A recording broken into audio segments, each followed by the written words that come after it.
Good morning, dear Sangha, dear community. Thank you for your presence.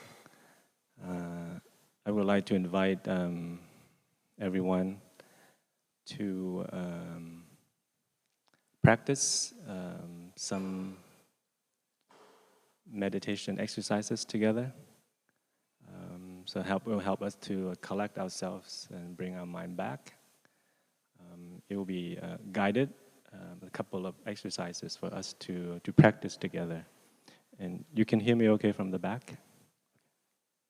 Okay, so let us sit relaxingly.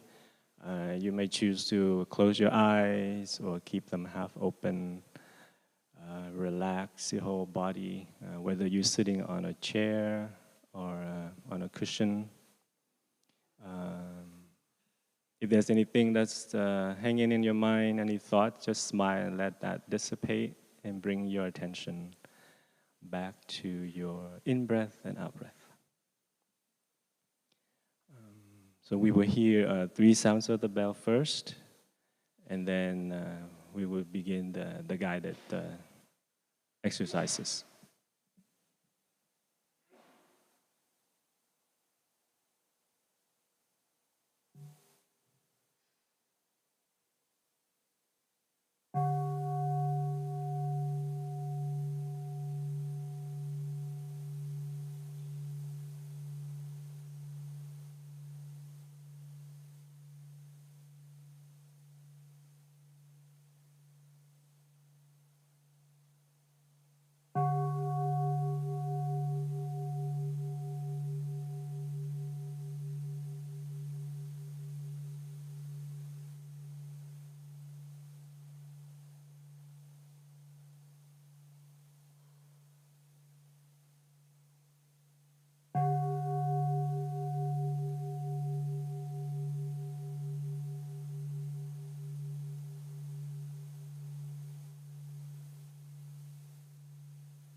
Breathing in, I know this is an in-breath.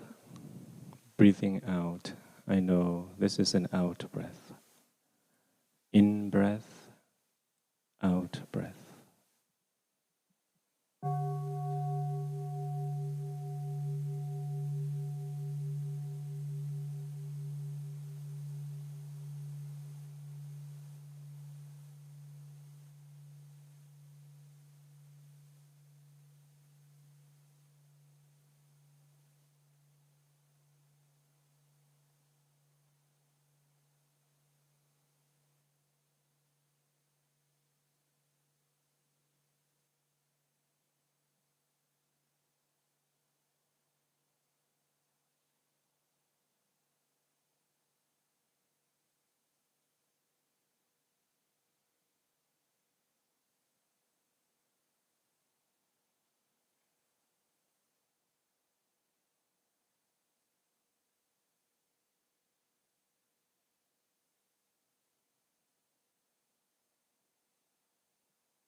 Breathing in, I follow my in-breath from the beginning to the end.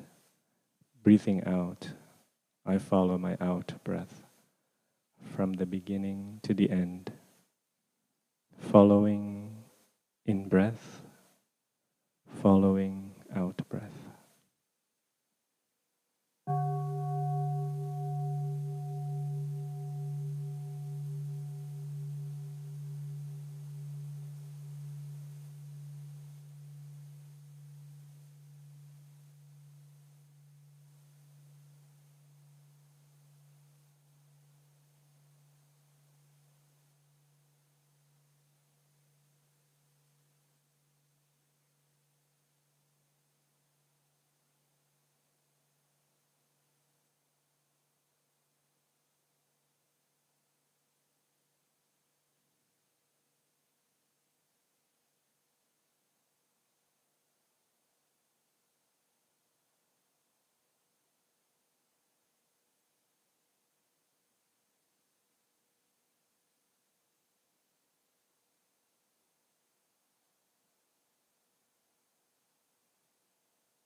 Breathing in, I am aware of my whole body. Breathing out, I relax my whole body.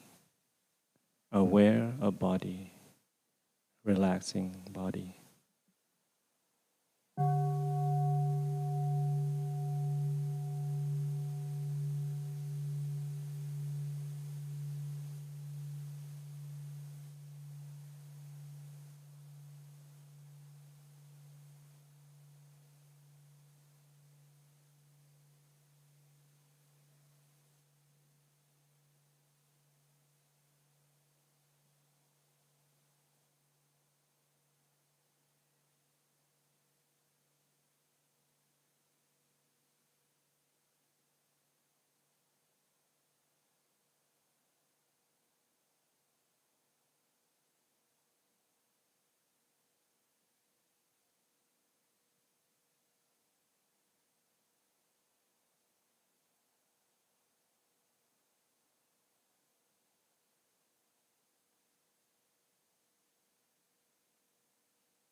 Breathing in, I smile to my whole body. Breathing out, I calm my whole body. Smiling, calming.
So, dear community, thank you for your practice. Good morning. Welcome to Blue Cliff Monastery. Today is July 13th, 2025, and we're at Blue Cliff on a day of mindfulness. I'd like to take this opportunity to express our gratitude to our friends. I think it's about almost 50 of you who sign up for the working weekend. We call it community work weekend. You worked two shifts yesterday, one in the morning and one in the afternoon, to help us to clean up and to prepare for our big family retreat, which will start next Wednesday. So thank you again for your presence and for your energy and your contribution to help beautify Blue Cliff grounds, and also imbue it with your own practice and energy of mindfulness. It's a great way to create the cradle for our friends who are coming.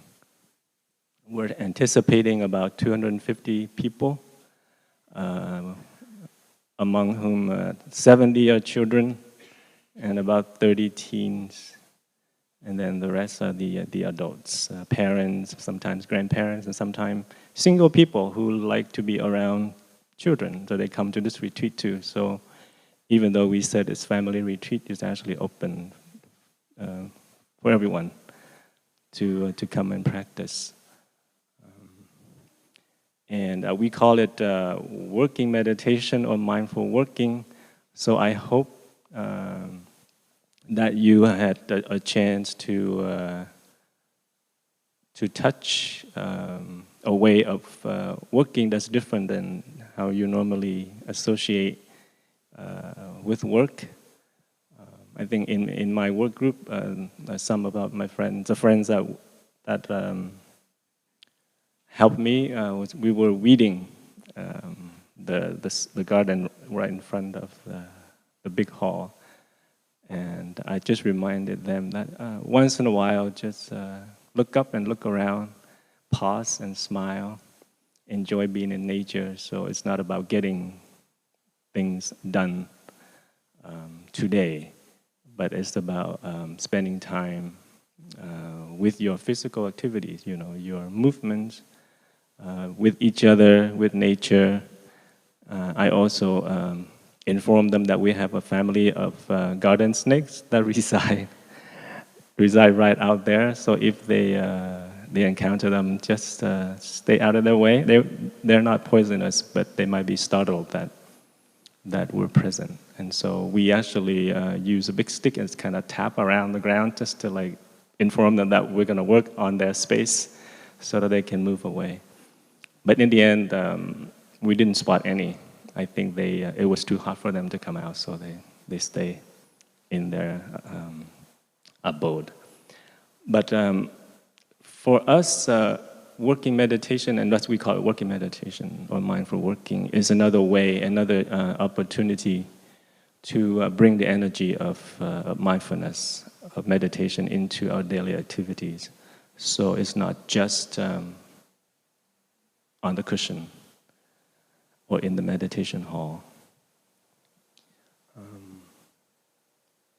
And that is sort of like our Plum Village style, is that we don't sit a lot.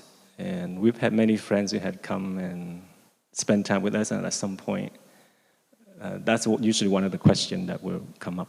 How come you don't sit so much? I thought meditation is about sitting a lot of time, using a lot of time sitting. And then we explain to them, so we actually don't sit a lot. Only 2 sessions on most days, and some days just once. But we try to continue that energy of awareness and bring it and apply it throughout our day.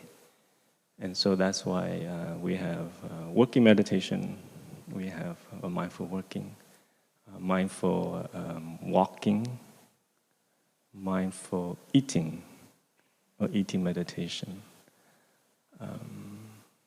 And sometimes we also offer relaxation, mindful lying down, or lying down meditation. That just means that it is possible to continue to generate or sustain this energy of mindfulness throughout the day and throughout activities. And so the monastery is sort of like a laboratory, an experiment laboratory. And you come here and you learn the techniques and you practice sometime with us, and then we hope that you're able to bring some elements of that into your own environment. Because we want to present the teaching, the practice in such a way that can be applied in any situation, and not only just in a practice center or in a temple or in a monastery. And it's an ongoing experiment, an ongoing laboratory. And then sometimes we discover new things, new practice, new ways, and then we share that with you also. So when we do working, we take time to, of course, to be attentive to our work. We don't talk so much. But then also we take pauses, we relax, and we recognize. Maybe if I'm reading, okay, so these are the tools for my duty, and my motor function are still in good condition. So I also give rise to gratitude that, oh, my body is still functioning. I'm able to squat and sit on the ground and do some stuff. And then when I feel my back, it's a little bit achy, I will stand up and stretch. So all of these things is actually present moment awareness. You're aware of your surrounding, and then you're aware of your own body. And if it's a good habit to develop, you will be able to be aware of your mind at that time too. Oh, why am I here and doing this job? I thought I'd just come here to sit and meditate, for example. So you would just be aware of all of these things, physical, mental, the environment, and smile, just smile to that and let go. And come back to the attention of what you're doing. And hopefully you can develop that as a habit, and then when you come back to your environment, whatever you're doing, whatever your job, whatever you're involved with, you can hopefully bring that same spirit so that you actually enjoy what you're doing and not trying to get it done so that you will enjoy something else later. And you helped us with many different activities yesterday. And I know there are groups that work in the forest to help clear the grounds for the campers. And then those who work in repairs and construction, those who actually came to the brothers and the brothers' kitchen and then did deep cleaning. That's a lot of work. We haven't worked on that, cleaning the kitchen for quite a while. Just weeding, veggie gardens, many different things. We did have breaks for snacks and enjoy one another's company. So it's like a joyous occasion to come together and do community work. Without you, we have to do the most of the work. We do that on a regular basis, but when we have a big retreat, especially in the summertime, we like to organize some of these work weekends so that offer everyone an opportunity to contribute and make this their space too, and not just to come practice and go home, but actually contribute in building this place for everyone to be. And I hope you were able to touch joy and some peace while you're here this weekend. Yeah. So thank you again for your presence. Can we hear the sound of the bell?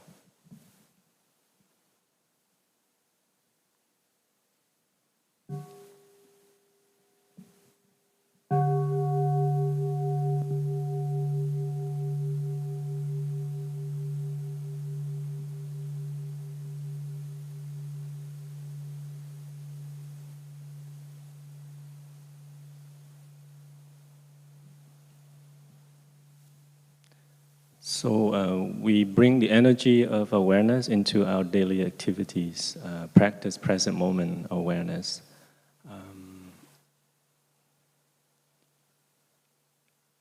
And as we continue to do that and bring that into our own lives, the natural next step would be to bring that same energy of awareness and attentiveness to our feelings.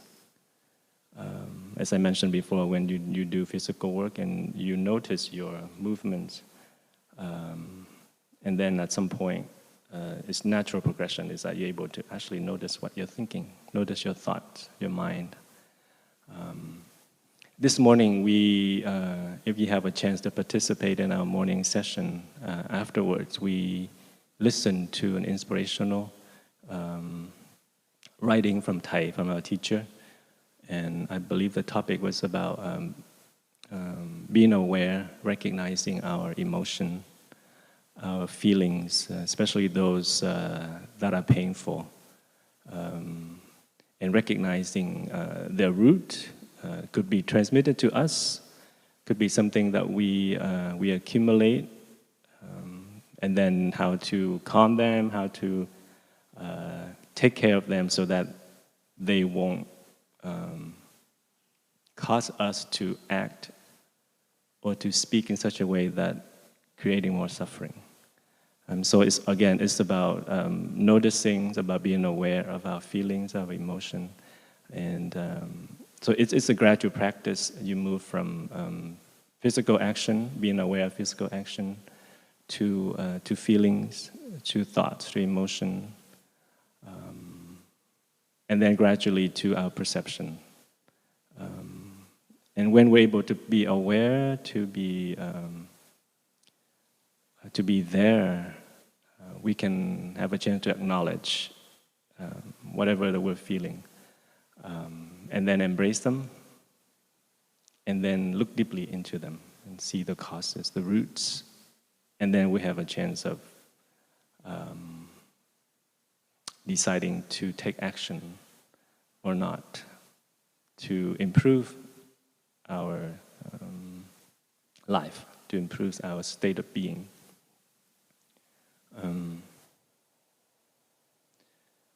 And awareness and practicing mindfulness, we practice in community so that we can remind one another to practice, because we also are prone to forgetfulness too. Cultivating the energy of mindfulness and awareness is actually in the little activities. So that's why we try to remind people to practice being aware throughout the days. So that's the Zen story I'd like to share with you. There's this monk. He came to a monastery to practice, to become a teacher. And supposedly after 2 years, he is allowed to teach, to share the teachings. And so one day, it was raining, and he has an appointment with his teacher, who I think he has to meet, and then to be verified that indeed you are now a teacher. And so he was he prepared. But it rained that day, so he has to wear a wooden cloak and an umbrella. So he went to his teacher's place, and then of course, he took out his wooden clogs, put the umbrella down, and came in. And the first thing the teacher asked him was, the teacher greeted him, please sit down. And then the teacher asked, so he was ready to receive the seal of approval from his teacher that he is now also a teacher.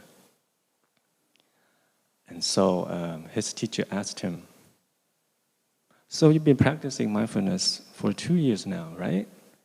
And you're ready to be a mindfulness teacher. But by the way, when you came in through the mud room, you remember whether you put your umbrella on the left side or the right side of your clogs?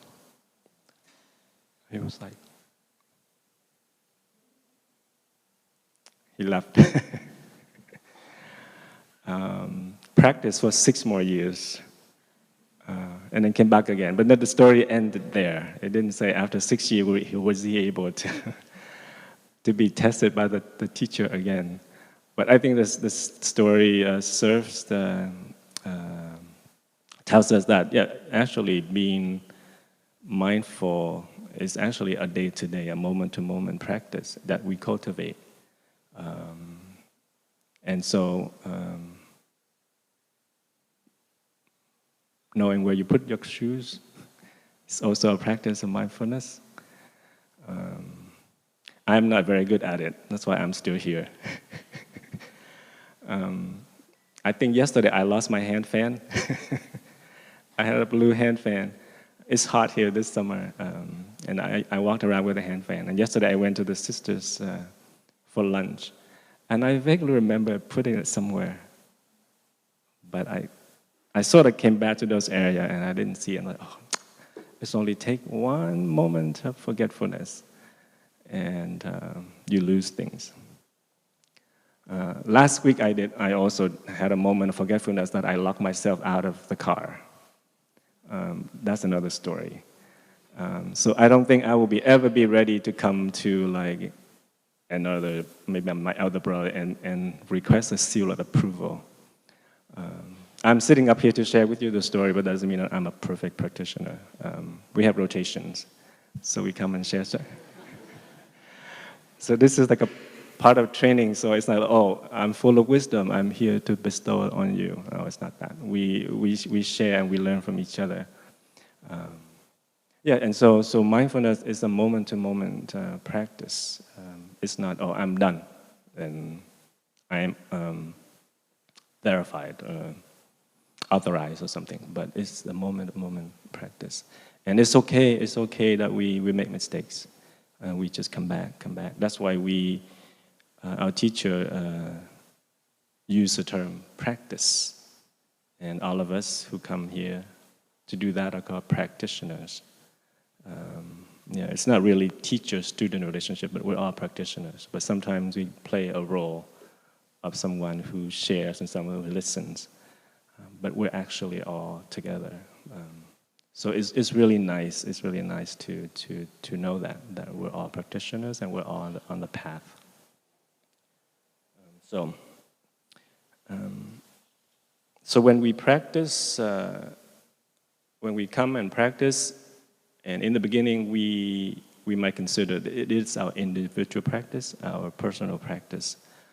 But when we practice collectively, it's actually collective practice. And we benefit from one another's practice. The energy of mindfulness, of awareness, supports everyone. And so that means that it requires everyone to contribute into the practice. So we don't just be here and just receive, we also give. So that's a beautiful image of one candle burning and radiate its light to your surrounding.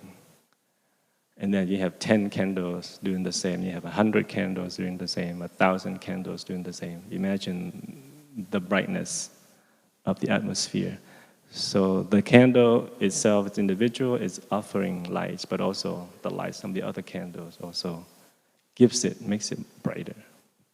So the same things like that, when we come together, we practice, we receive nourishment from the community, but at the same time, we generate this nourishment and offer it to the community. So it's a two-way street, and it's wonderful.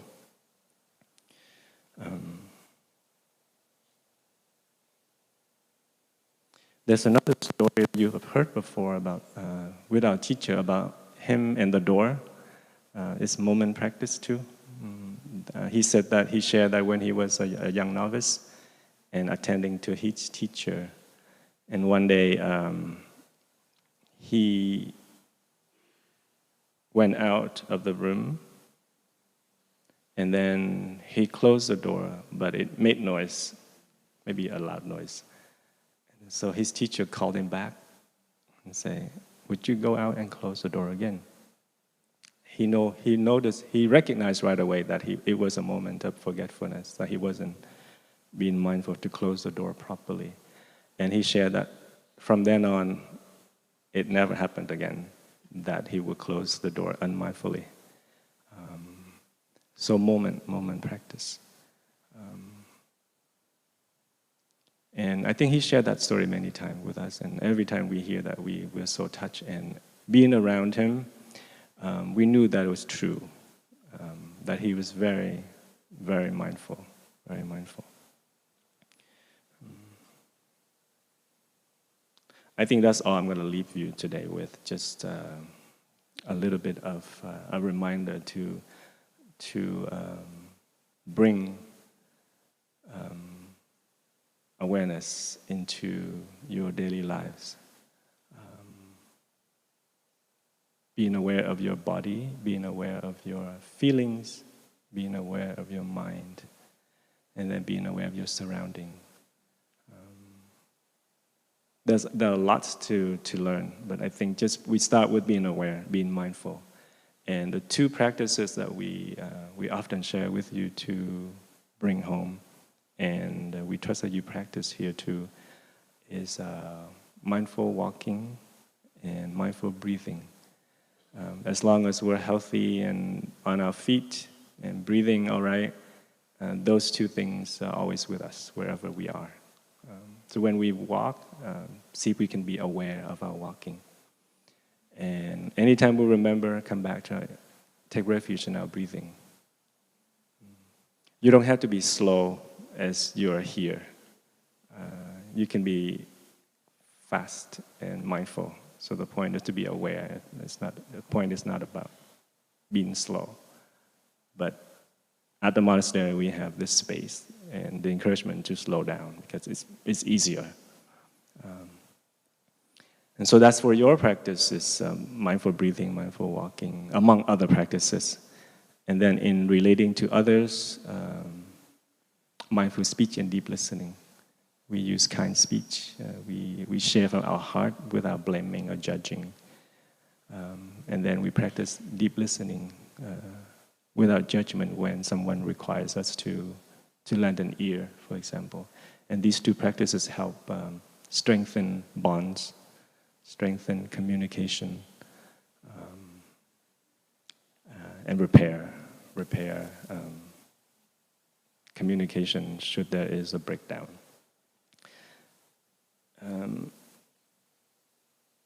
So awareness and mindfulness is not anything grand, it's day-to-day activities. There's a Zen saying that goes, before enlightenment, I carry water, I chop wood. This is the old days. People in the monastery did. But now we have electricity, no more wood to chop. We have faucets in the house, no water to carry. But there are other things. We can be creative and maybe use different terms.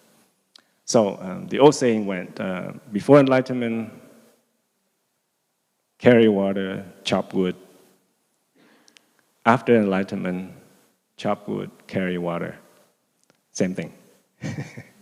So it's not like after you enlighten, you no longer chop wood or you no longer carry water. You still do, but you do it differently.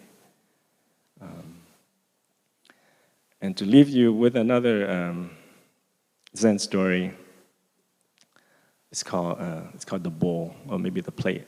And I think this weekend you've already been tested. Well, maybe not tested. So this person came to a monastery and asked the teacher there to teach him. Please teach me. And then the teacher asked, have you eaten the porridge that was cooked for you? Have you eaten the porridge? I guess in the old time, a lot of porridges, or congee, was eaten in the monastery because that's the most simple food. And so the student says, yes, I did. And the teacher said, well, then go wash your bowl. The student became enlightened. End of Zen story. Zen story is usually like that. It's like very abrupt. And then so we're like, oh my gosh, people can be enlightened so easily. So, what about us? And I trust that in the past week or past weekend, or hope maybe even today, after you eat, maybe a sister will tell you to go wash your bowl or your plate and see, oh, okay, am I enlightened? So it could be a game that you can play with yourself. But stuff like that is repeated in the monastery, but somehow people in the old time, they just get enlightened so easily. And here, I mean, myself included, after I eat, I would just sit there, have a conversation, and then some of my younger brothers would come and would get my plate from me, and sometimes I would tuck back and forth, sometimes I give up. Enlightenment seems so far away. I think if we would just finish eating, get up, or wash our dishes like that student, and I think enlightenment might be possible. But don't give up. So thank you for your presence, for your listening. again, thank you for those of you who've been here on the weekend and helped us out. And thank you, our friends, for being here for the day. We hope that you take opportunity being here today and to relax yourself, to slow yourself down, and to really enjoy being on the monastery ground, being in nature, being with one another, and enjoy the rest of the day with the activities which will be announced to you in a little bit. Again, thank you. We will listen to 3 sounds of the bell.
Please take a moment to give yourself a